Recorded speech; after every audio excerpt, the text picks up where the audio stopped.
Hi guys, today we're taking a quick look at Gran Turismo 7, which has been updated with it now being PS5 Pro enhanced. I'll take a look at the new options you have available together with testing it out on a 4K TV and testing it with the PSVR2 to see if there's any improvements in VR to give you a better idea if it's actually worth getting a PS5 Pro for Gran Turismo 7. Details are in description below, including purchasing links. Now once you've installed the new update and started up Gran Turismo for the first time, you'll be asked to choose between prioritizing frame rate or prioritizing ray tracing. I'm going to select ray tracing. It then gives you a summary of your settings, and you can change this by going into options, display settings. Now taking a look in these settings, you'll see the graphics priority option together with 120 Hz output. Now if you disable this and you have ray tracing enabled, you'll be racing at 4K 60 FPS with all the ray tracing coming into effect. This actually worked pretty well. There's also an 8K option, meaning you can game in 8K if your TV supports it, but in 8K PSSR will be on by default regardless of what you've set it to below.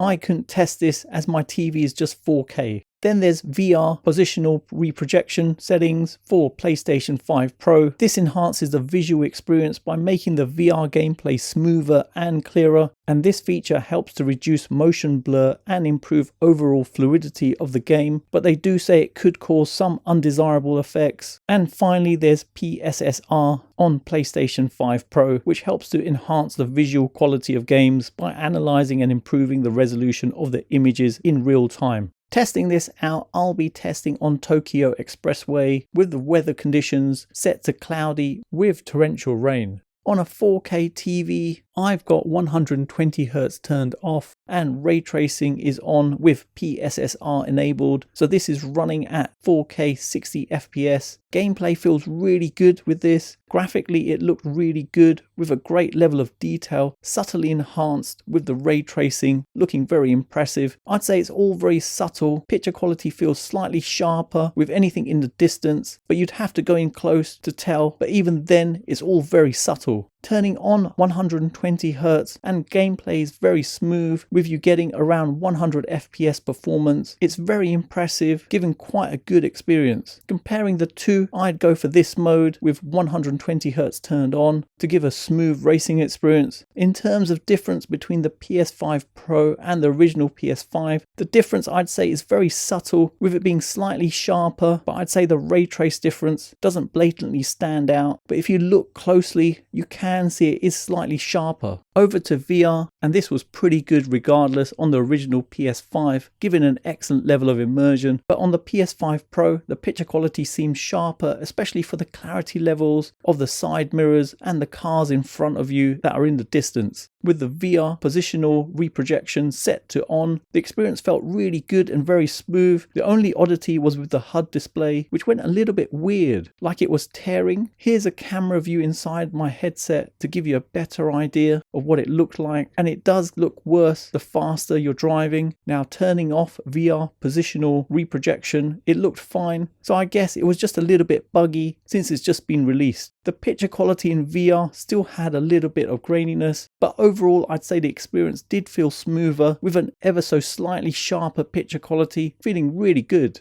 So is it really worth getting the PS5 Pro for Gran Turismo 7? Well, if you didn't own a PS5, then I'd say it's really a no-brainer in choosing this. Or if you didn't want any compromises in having to choose between graphics or performance, like on the original PS5, then choosing the new PS5 Pro is the way to go with smoother gameplay and sharper graphics. Upgrade-wise, I'd say it's a tough one as the original PS5 performed really well on Gran Turismo 7. Playing on the big screen, the picture quality did feel slightly sharper and very smooth, but when you're racing at speed, not sure how obvious the extra detail from the ray tracing is, as it's so subtle you may not easily notice it to justify the upgrade. But in contrast, racing with PSVR2, personally I did feel it made the experience better, with it feeling very smooth and slightly sharper, where I'd say it's a more noticeable upgrade and definitely worth considering for VR racing. So there you have it, you've come to the end of another video, and I hope it's helped anyone thinking of getting a PS5 Pro for Gran Turismo 7. Details are in description below, including purchasing links. And if you have any questions on this, let me know in the comments below. And if you've tried Gran Turismo 7 on the PS5 Pro, let me know what you thought of it. You can follow me on my socials. Don't forget to hit the like button, subscribe to the channel, and turn on notifications to be notified of my next release. Thanks for viewing and see you in the next one.